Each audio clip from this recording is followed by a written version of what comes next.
সরাসরি সেই জমজম। তিনি তার ভাইদেরকে সংবাদ দিলেন যে তোমরা তাকবীর বলো, আল্লাহু আকবার, আমরা পানির সন্ধান পেয়ে গেছি, আলহামদুলিল্লাহ। এবার সকলকে নিয়ে তিনি আসলেন।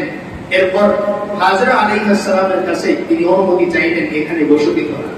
তিনি অনুমতি দিলেন, তবে শর্ত দিলেন যে তোমরা যেই লোভে এখানে এসেছো, মনে রেখো এই আল্লাহর কুদরতি পানি, এই পানির মধ্যে তোমাদের কোনো আলাদা অধিকার থাকবে না। তোমরা পানি খেতে পারবে, কিন্তু পানির মধ্যে কোনো কর্তৃত্ব তোমাদের চলবে না, কারণ এই কার? আল্লাহর কুদরতি পানি। এরপর তারা সেখানে বসবাস শুরু করে, এই প্রথম বসতি বনজুরহুম গোত্রে। এরপর আস্তে আস্তে তাদের পরিবার, আত্মীয় স্বজন আস্তে আস্তে পুরোটা ভরে গেল। আস্তে আস্তে সেদিকে হযরত ইসমাঈল আলাইহিস সালাম বড় হচ্ছেন, দিন যাচ্ছে, বড় হচ্ছেন। আর ইব্রাহিম আলাইহিস সালাম তিনি তার এই ছোট্ট শিশু হযরত ইসমাঈলকে রেখে, তার বিবি হাজেরাকে রেখে তিনি আল্লাহর মিশনের জন্য চলতেছেন।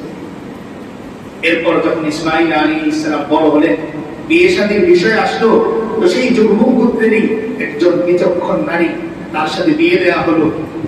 দীর্ঘদিন পরে হযরত ইব্রাহিম আলাইহিস সালাম তার প্রিয় সন্তান হযরত ইসমাঈল আলাইহিস সালাম এবং তার বিবি হাজেরাকে দেখতে তিনি আসলেন, জিয়ারত করতে আসলেন।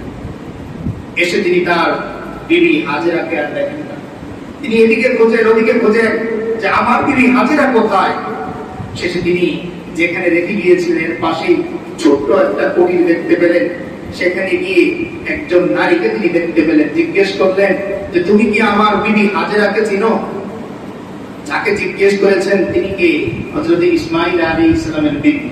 তিনি হাউমাউ করে কান্না করে দিলেন আর বললেন তিনি তো কিছুদিন আগেই ইন্তেকাল করেছেন। হযরত ইব্রাহিম আলাইহিস সালামের চোখ দিয়ে পানি পড়তেছে যে সর্বশেষ যখন আমি এখান থেকে বিদায় নেই, তো আমার বিবি হাজেরা পেছন থেকে একটা কথাই জিজ্ঞেস করেছিল, ও নবী ইব্রাহিম, আপনি যে আমাদেরকে এই মরুপ্রান্তরে রেখে যাচ্ছেন, কি আপনার ইচ্ছা নাকি আমার রবের ইচ্ছা? তিনি আসমানের দিকে আঙুল তুলে কি বলেছিলেন, কার ইচ্ছা?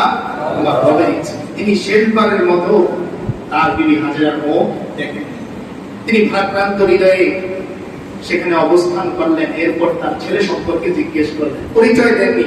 তিনি যে ইসমাঈলের বাবা, তিনি যে ওই মেয়ে যে তার পুত্রবধূ হয়, এই পরিচয় তিনি দেননি।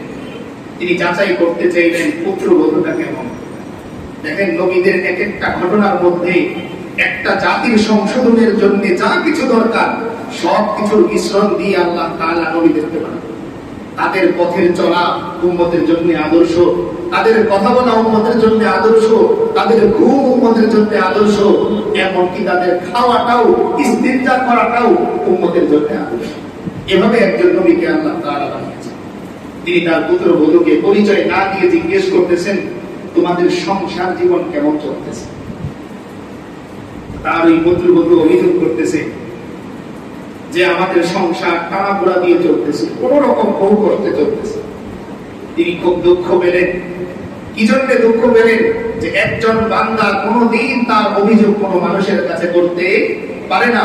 যেমনটা হযরত ইয়াকুব আলাইহিস সালাম বলেছিলেন, ইন্নী আশকু বাসি ওয়া হুসনি ইলাল্লাহ, ও আল্লাহ, আমি আমার মনের সব দুঃখ সব অভিযোগ একমাত্র আপনার কাছে করতেছি। পৃথিবীর কোন মানুষের কাছে আমি অভিযোগ, কারণ পৃথিবীর কোন মানুষ আমার ক্ষতি থেকে আমাকে বাঁচাতে পারবে। এজন্যই আল্লাহ তাআলা বারবার কোরআনে বলেছেন, ওয়া ইয়ামসাসকাল্লাহু বিদুররিন ফালা কাশিফা লাহু ইল্লা হু, ও আমার বান্দা, তোমার যদি অকল্যাণের সিদ্ধান্ত আমার পক্ষ থেকে হয়ে থাকে, তাহলে মনে রেখো পৃথিবীর কোন মানুষ তোমাকে এই অকল্যাণ থেকে বাঁচাতে পারবে না। আর আমি আল্লাহ যদি তোমার কল্যাণের ইচ্ছা করি, তোমার ভালোর ফয়সালা করি, তো মনে রেখো তোমার রবের এই করুণা দূর করার মতন, প্রতিহত করার মতন ক্ষমতা পৃথিবীর কোন মানুষ। যখন হযরত ইব্রাহিম আলাইহিস সালাম তার এই অভিযোগ শুনলেন, তো যাওয়ার সময় বলে গেলেন, যদি ইসমাঈল ফিরে আসে তাহলে তাকে বলো সে যেন তার ঘরের চৌকাঠ পরিবর্তন করে। কি বলে গেলেন? যা ইসমাঈল যখন আসবে, বলেননি আমার ছেলে, পরিচয় দেননি, যে ইসমাঈল যখন আসবে তখন তাকে কি বলবে?